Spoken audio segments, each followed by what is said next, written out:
guys, welcome back to Sing Like a Native. I'm Abby Lewis, a professional singer-songwriter, certified voice teacher, and American accent coach from Nashville, Tennessee. And in today's video, I'd like to talk about what breath support is.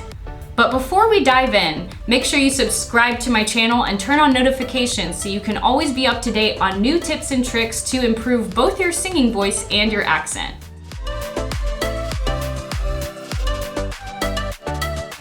I'm sure you've heard coaches and singers alike talk about the importance of breath support.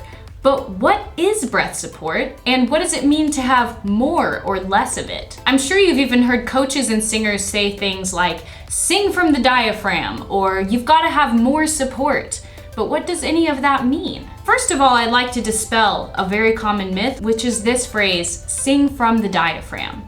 I know that I'll get some interesting comments on this one, and I know this is pretty controversial, but let me explain. When people say sing from the diaphragm, what they're referring to is the muscles of the torso, and they're talking about getting a breath from down low, deep in your belly and ribs.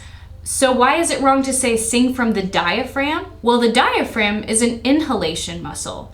Not only that, but the diaphragm is also, most of the time, an involuntary muscle, meaning that it's not a muscle that we consciously control. We can control other muscles that influence the diaphragm, but we don't necessarily control the diaphragm directly. Also, seeing as the diaphragm is an inhalation muscle, the statement sing from the diaphragm is also untrue or incorrect because we don't sing on an inhale. We actually sing on an exhale. If we sang on an inhale, it might sound something like this, which would be very interesting. So sing from the diaphragm, not exactly accurate, but I'll tell you what people are trying to say when they say this. What they're trying to say is that you need to breathe from a low place.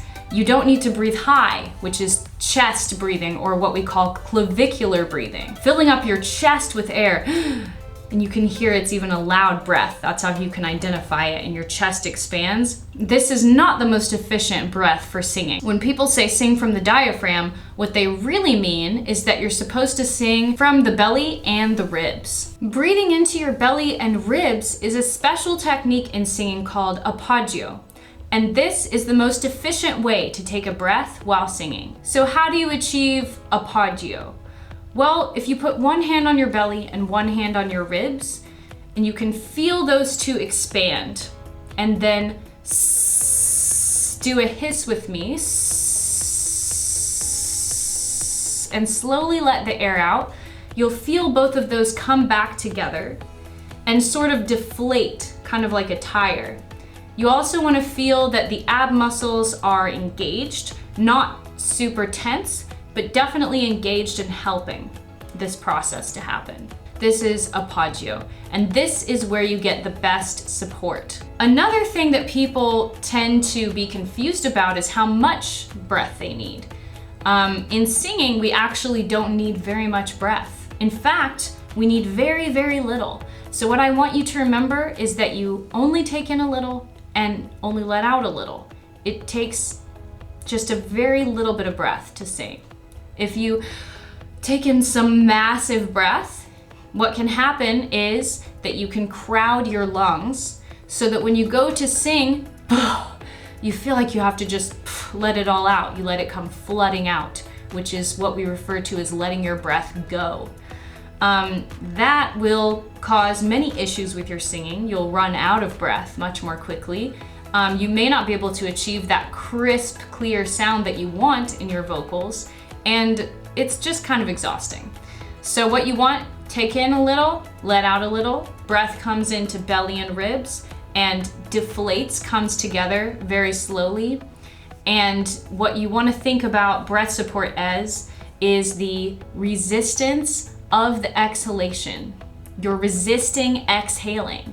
In other words, you're conserving your breath. You're trying not to let it go or let it come out too fast in certain circumstances, but to really slowly and consistently release it so that you can have that support you need for singing.